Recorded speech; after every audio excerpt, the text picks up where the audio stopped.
Question number 3। শোভা ও মাসুদ দুজনে মিলে 2.5 লক্ষ টাকার একটি গাড়ি কিনে 2,62,500 টাকায় বিক্রি করলেন। গাড়িটি কেনার সময় শোভা মাসুদের 1.5 গুণ টাকা দিয়ে থাকলে কে কত লভ্যাংশ পাবেন? দেখা যাক। Question number 3। আচ্ছা, গাড়ির ক্রয় মূল্য কত?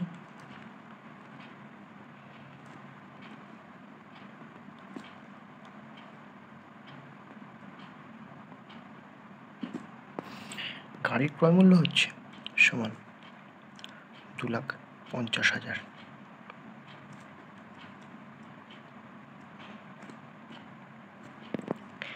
এই গাড়ির বিক্রয় মূল্য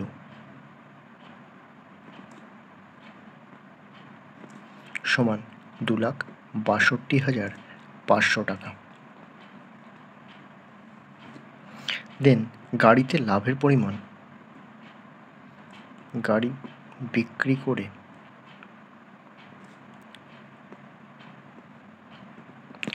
লাভ ইকুয়ালস টু কত হবে? 2,62,500 মাইনাস 2,50,000 টাকা। তাহলে কত হবে? 12,500 টাকা। এটা হচ্ছে গাড়ি বিক্রি করায় লাভের পরিমাণ। এরপর কি বলেছে? এই যে লাভের পরিমাণ, আচ্ছা, শোভা মাসুদের 1.5 গুণ টাকা দিয়ে, মাসুদের 1.5 গুণ, আমি যদি বলি ধরি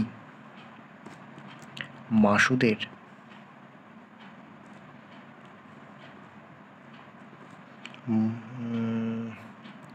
মূলধন বলেই লিখছি, ইকুয়ালস টু এক্স টাকা, অতএব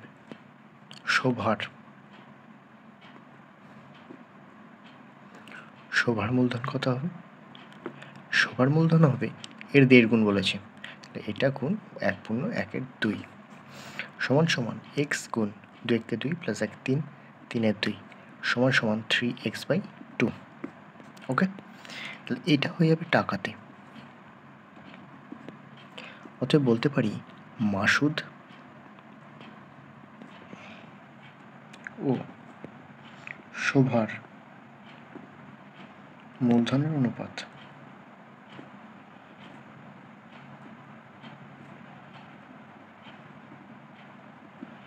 সমান, শোভার হচ্ছে x/3x/2। আচ্ছা, অনুপাত কখনো বাইতে হতে পারে না, তাই জন্য এখানে যেহেতু লসাগু 2 আছে, এই 2টাকে অপসারিত করতে গেলে আমায় কত দিয়ে গুণ করতে হবে? 2 দিয়ে। তাহলে 2 একেও গুণ করব, 2 একেও গুণ করব। তাহলে 2 যদি x এর সাথে গুণ করি 2x ইজ টু 3xকেও যদি আমি 3x/2কেও যদি আমি 2 দিয়ে গুণ করি, 2 কেটে যাবে। তাহলে কি থাকছে? 3x ইজ টু, সরি, এখানে 2x ইজ টু 3x, তাহলে 2x/3x, x কেটে গেলে 2:3। এই হচ্ছে মাসুদ আর শোভার মূলধনের অনুপাত হলো। এবার আমাদের মোট লাভ কত হয়েছিল? 12,500। এই 12,500-র মধ্যে মাসুদ আর শোভার ব্যক্তিগতভাবে মূলধন ছিল 2:3 অনুপাত। তাহলে মাসুদ কত টাকা দিয়েছিল আর শোভা কত টাকা দিয়েছিল, সেই যে অ্যামাউন্টটা, সেটাই হবে তাদের লভ্যাংশের পরিমাণ, তাই তো? অতএব আমরা বলতে পারি লাভের মধ্যে মাসুদের লভ্যাংশ সমান 12,500 গুণ 2 আনুপাতিক ভাগার করলে কত হবে? 2 + 3 = 5। 5 25 125, দুটো শূন্য বসে যাবে। 25 2 50 = 5,000 টাকা। একই রকমভাবে শোভার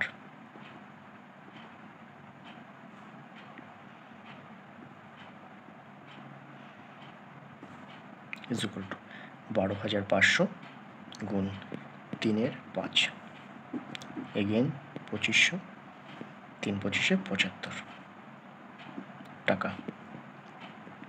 ওকে, এটাই হচ্ছে অ্যান্সার।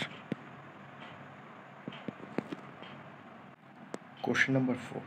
তিন বন্ধু যথাক্রমে 5,000, 6,000 এবং 7,000 টাকা দিয়ে একটি অংশীদারি ব্যবসা শুরু করার 1 বছর পর দেখলেন 1,800 টাকা লোকসান হয়েছে। মূলধন ঠিক রাখতে প্রত্যেকে লোকসানের পরিমাণ দিয়ে দেবেন বলেছেন। তাদের কাকে কত টাকা দিতে হবে?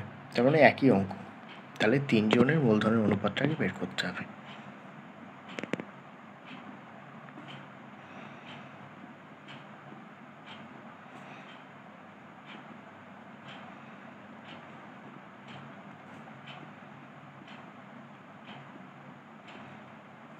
সমান সমান 5,000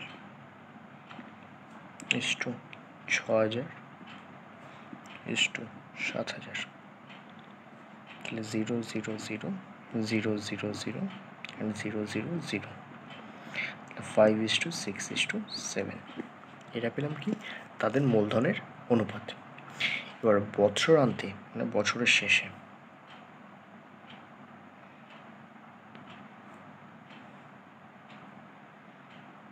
লোকসান ইকুয়ালস টু কত? 1,800 টাকা। তাহলে অতএব প্রথম জনের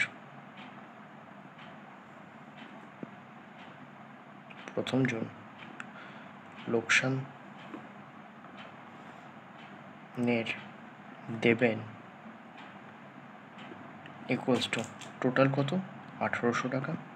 তার মধ্যে প্রথমজন কতটা দেবে না 5/5 + 6 = 11, 11 + 7 = 18। 18কে 1,800 100 দিয়ে কাটে 500 টাকা।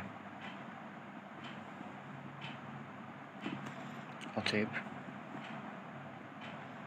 দ্বিতীয়জন লোকসানের দেবে 1,800 তো ছিলই, 6/18, 100 দিয়ে কাটবে 600 টাকা। অতএব তৃতীয়জন লোকসানের দেবে এগেইন 1,800, কিন্তু 3 নম্বর জন হচ্ছে 7/18, 1,800 100 দিয়ে কাটবে 700 টাকা। ওকে, তাহলে এগুলোই আমরা অ্যাড করলে সে 1,800 টাকাই পাবো। দেখা যাক 5 আর 6 11, 11 + 700 = 1,800। ওকে।